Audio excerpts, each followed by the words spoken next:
Hello students. तो last class में हमने क्या देखा था कि हमने फर्स्ट ऑर्डर रिएक्शन देखी थी,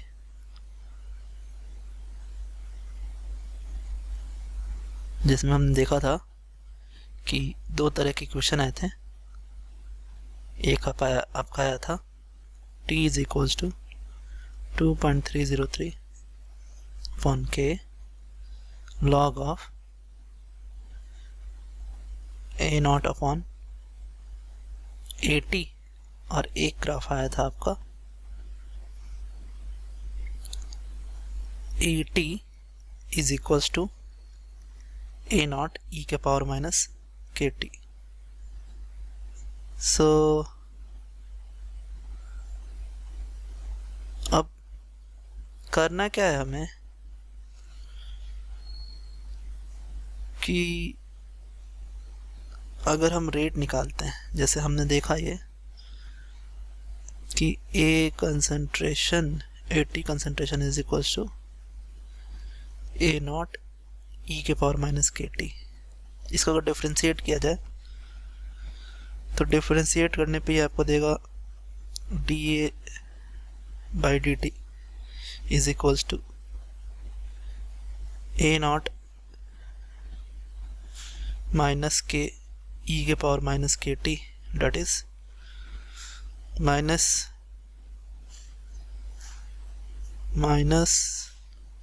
dA by dt is equals to आपका हो जाएगा क्या, देखें आप, के A नॉट e के पावर माइनस के टी, ये आएगा आपका। और हम जानते हैं कि A नॉट e के power minus k t is equals to 80, so minus dA by d t is equals to आपका क्या आ गया, के ए आ गया। सो इसी टर्म को, ये जो टर्म आया आपका इक्वेशन 1 में, जो लेफ्ट हैंड साइड है उसी को हम रेट बोलते हैं ना। So rate is dependent upon temperature. क्या है आपका, वो देखो यहाँ पे आपका आया है के ए नॉट ई के पावर माइनस के टी, यानी रेट भी एक्सपोनेंशियली क्या हो रहा है, घट रहा है। सो अगर हम ग्राफ बनाएं तो देखिए ग्राफ कैसा आएगा इसका। आइए सो ग्राफ बनाते हैं इसका।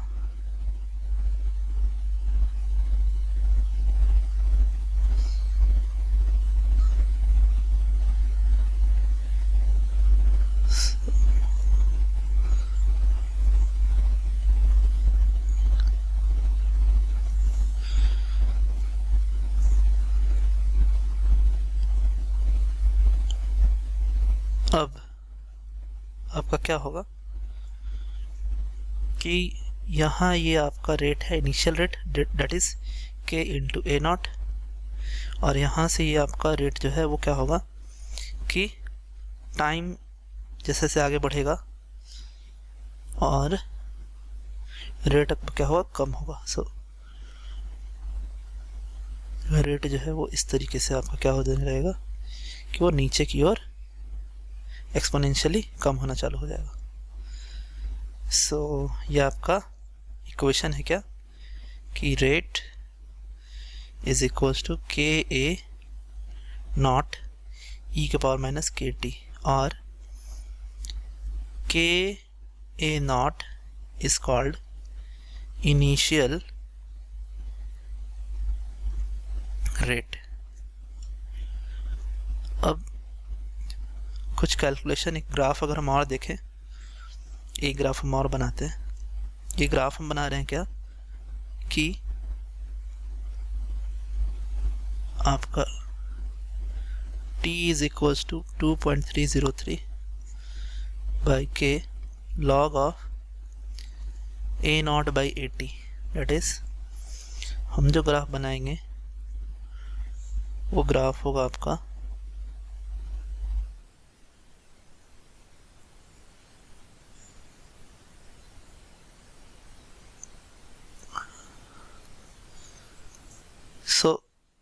वाई डायरेक्शन में आपका हम ले लेते हैं क्या, log of A naught by 80, और यहाँ हमने लिया है टाइम। सो होगा क्या कि ये आपका एक स्ट्रेट लाइन देगा, और स्ट्रेट लाइन ओरिजिन से होके जाएगी, ऐसे जाएगी, है ना। और इसका जो स्लोप होगा वो स्लोप आपका होगा क्या, so slope is equals to k upon 2.303। देखिए इसको हम ऐसे बना सकते हैं कि इसको हमने मान लिया log of A naught upon 80 is equals to k by 2.303 into t, that is y is equals to m into x, और m आपका क्या है, m is equals to k by 2.303, that is slope। कुछ calculations और भी बाकी हैं यहाँ पे, जैसे अगर मैं आपके लिए कैलकुलेट करूँ क्या, इसे हम बोलते हैं t half, that is t half का मीनिंग होता है हाफ लाइफ, है ना, पीरियड। हाफ लाइफ पीरियड का कंसेप्ट मैंने जीरो ऑर्डर में भी आपको बताया है। होता क्या है कि ये वो समय होता है, t equals to T half वो समय होता है जहाँ पर 50% ऑफ रिएक्टेंट क्या हो जाए, डीके हो जाए, दैट इज कंसंट्रेशन ऑफ जो रिएक्टेंट है वो क्या हो जाए, इनिशियल कंसंट्रेशन बाई 2 हो जाए। तो 50% डीके होगा तो 50% बच जाएगा ये। अब हम इसका वैल्यू अगर निकालें तो वैल्यू क्या आएगा आपका, देखो आप कि t is equals to 2.303 upon के log of A naught upon 80, ये आपका है इक्वेशन फर्स्ट ऑर्डर का। अब होगा क्या यहाँ पर कि मैं वैल्यूज़ पुट करूँ, so t is equals to T half अगर मैंने रखा, सो 2.303 अपॉन के लॉग ऑफ ए नॉट तो वही रहेगा, 80 आपका बन जाएगा ए नॉट बाई 2, और ये आपका पूरा आएगा 2.303 के अपॉन के लॉग ऑफ 2, और लॉग 2 का वैल्यू 0.301 होता है, वो वैल्यू यहाँ रखेंगे। सो टी हाफ आपका देगा 0.693 अपॉन के। तो हमने यहाँ देखा कि एक्चुअली अगर एक नोट में आपको बताऊँ तो नोट यहाँ लिख देता हूँ मैं, है ना। सो नोट हमने, है ना, ज़ीरो ऑर्डर के लिए जब हमने टी हाफ निकाला था तो वो आपका आया था क्या, ए नॉट अपॉन 2 के, और फर्स्ट ऑर्डर के लिए हमने निकाला है जब टी हाफ तो ये आपका आया है कितना, 0.693 बाई के, डेट इज हमें क्या दिख रहा है कि T half is directly proportional to initial concentration in zero order and T half is independent. So ये ए नॉट और इसके पावर में ये ज़ीरो ले रहा हूँ, है ना, ज़ीरो ले रहा हूँ, तो ज़ीरो लूँगा तो ये क्या हो जाएगा, इंडिपेंडेंट हो जाएगा, independent of initial concentration, and ये आपका किस में होता है, फर्स्ट ऑर्डर में होता है। अगर हम ग्राफ बनाए तो हमें दिख जाएगा ये। हमने करना क्या है कि ग्राफ बनाना है, और ये देखिए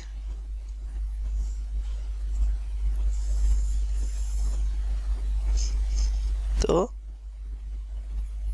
यहाँ पे हमने क्या लिया है, टी हाफ लिया है, और यहाँ हमने क्या ले लिया है, आपका कंसंट्रेशन ले लिया है, इनिशियल कंसंट्रेशन ए नॉट। और हम उसे चेंज भी करें तो ये क्या होगा आपका, ये हमेशा एक स्ट्रेट लाइन होगा, और इसकी वैल्यू क्या होगी, t half is equal to 0.693 by k. So ये हमने निकाल कर देखा, कुछ कैलकुलेशन और भी हम देखते हैं। आइए, यहाँ पे हमें एक और कैलकुलेशन करना है। Unit of rate constant for first order. देखिए, हम जानते हैं कि ये जो आपका रिएक्शन है ना, प्रोडक्ट दे रहा है। सो यहाँ पे हमने लिखा कि रेट इज इक्वल टू के इंटू कंसंट्रेशन ऑफ ए। सो के क्या होगा, रेट बाय कंसंट्रेशन ऑफ ए हो जाएगा। और रेट को हम लिख सकते हैं क्या, एम एस इनवर्स, ठीक है। और यहाँ हम लिख सकते हैं एम, मोलैरिटी है ना, कंसंट्रेशन को हमने मोलैरिटी माना है ना। सो ये आपका क्या आ गया, के का यूनिट का आ गया। सो यूनिट ऑफ के क्या हो सकता है, so it is time inverse. और टाइम इनवर्स में ये सेकंड इनवर्स भी हो सकता है, मिनट इनवर्स भी हो सकता है, आवर इनवर्स भी हो सकता है, ठीक है। मतलब ये ऐसे करके लिख सकते हैं हम, नीचे करके लिखता तो ज़्यादा बेटर रहेगा आपके लिए कि second inverse, minute inverse, hour inverse, है ना, आपका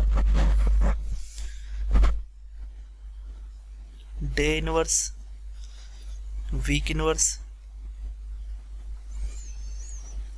है ना, मंथ इनवर्स,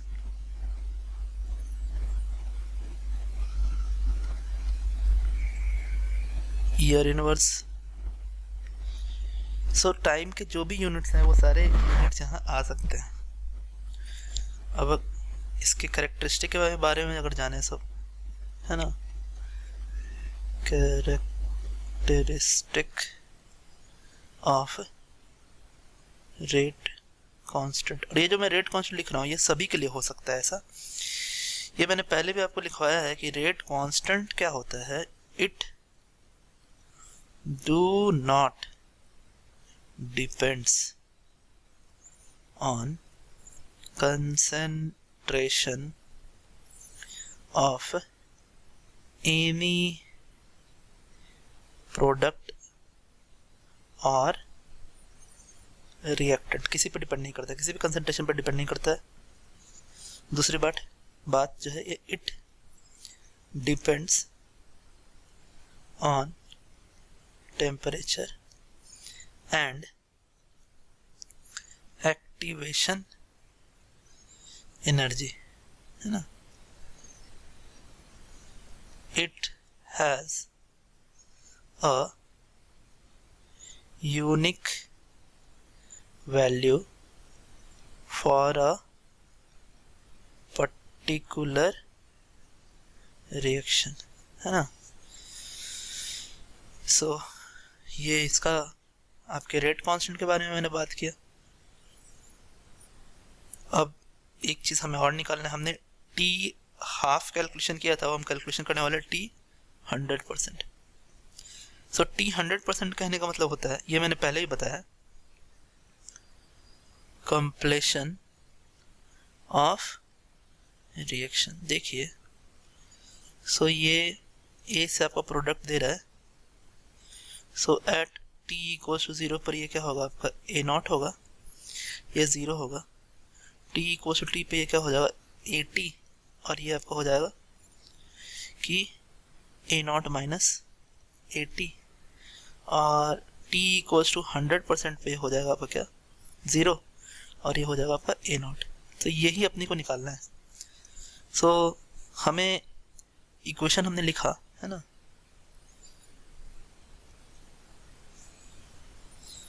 सो हमने यहाँ लिखा क्या, देखें आप, कि t is equals to 2.303 upon के log of A naught by 80। और जैसे हमने यहाँ पुट किया t equals to T half, so 80 जो हो जाएगा वो क्या हो जाएगा, 0 हो जाएगा। और जैसे हमने यहाँ एक्चुअली टी हाफ नहीं यहाँ कर सकते, हम यहाँ क्या करेंगे, टी 100% करना है ना अपने को। टी हाफ हम ऑलरेडी निकाल चुके हैं, है ना। सो टी 100% निकालना है। सो ये आपका t 100%, so t 100% is equal to 2.303 upon k log of a naught by, यहाँ हम जीरो डायरेक्टली लिख नहीं सकते हैं तो हम यहाँ लिखेंगे क्या, क्योंकि हम डायरेक्टली डिनोमिनेटर में जीरो नहीं लिख सकते, हम लिखेंगे लिमिट 80 टेंड्स टू 0, सो यहाँ 80 लिख देंगे। और जब ऐसा ये होगा, सो जब 80 tends to 0, 80 tends to 0, so t 100% tends to infinity. इसका मतलब ये निकल के आ रहा है कि देखिए first order reaction do not complete, है ना, ओवर एनी टाइम, है ना, जबकि हमने जीरो ऑर्डर में देखा था कि जीरो ऑर्डर जो है वो कंप्लीट होता है ना। सो इसीलिए जो ग्राफ इसका आता है, देखें आप ग्राफ जो मैंने लास्ट बताया था आपको, उसको एक बार फिर से डिस्कस करते हैं ग्राफ को। देखिए ग्राफ था कुछ ऐसा, है ना, ये ग्राफ था आपका कंसंट्रेशन वर्सेस टाइम का, रिएक्टेंट कंसंट्रेशन वर्सेस टाइम का था, है ना। तो यहाँ हो क्या रहा था कि यहाँ हमने रिएक्टेंट कंसंट्रेशन 80 लिया था, यहाँ टाइम लिया था, और हम जानते हैं कि इक्वेशन क्या होता है, 80 is equal to a naught e के power minus kt।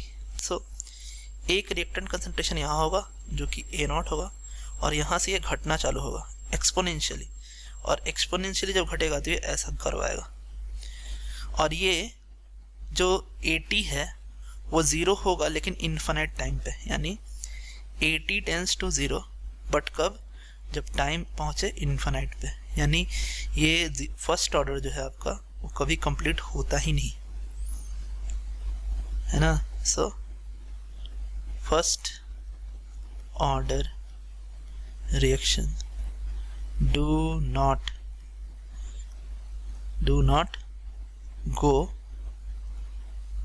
go for completion। सो ये है आपका। आगे अगर हम देखें कि ये होता कैसे है ना, सो इसमें हम प्रोडक्ट कंसंट्रेशन में निकाल सकते हैं। सो प्रोडक्ट कंसंट्रेशन कैसे आएगा, तो मैंने आपको बताया है ए जो है ये प्रोडक्ट दे रहा है, सो एट t इक्वल्स टू 0 पर ये a है, ये 0 है, t इक्वल्स टू t पे ये a माइनस एक्स, और ये हो जाएगा आपका क्या, x। सो ये कंसंट्रेशन जो है आपका वो है 80, और x जो है वो क्या है, प्रोडक्ट कंसंट्रेशन आपका। सो प्रोडक्ट कंसंट्रेशन, तो ये वैल्यूज अगर मैं यहाँ रखूँ इस इक्वेशन में, इक्वेशन a में, तो देखिए क्या आएगा। So a minus x is equals to a e के पावर माइनस kt। सो आपका x is equals to a into 1 minus e के पावर माइनस kt। सो ये देखें आप, ये आपका आ गया। So product concentration is equals to a naught into 1 minus e के पावर माइनस kt। और अगर मैं यही ग्राफ बनाऊं तो देखें आप, प्रोडक्ट जो है वो 0 से चालू हो रहा है ना, और जो रेड वाला मैं बनाने वाला हूँ वो प्रोडक्ट का कंसंट्रेशन है। तो प्रोडक्ट का कंसंट्रेशन ऐसा होगा, ये देखें 0 से चालू होगा और ये ऊपर की तरफ जाएगा आपका, ऊपर की तरफ जाएगा, ये ऐसा जाएगा आपका। तो आज हमने देखा कि कैसे ये सब सारे ग्राफ्स होते हैं। आज के लिए इतना ही students, thanks, have a nice day.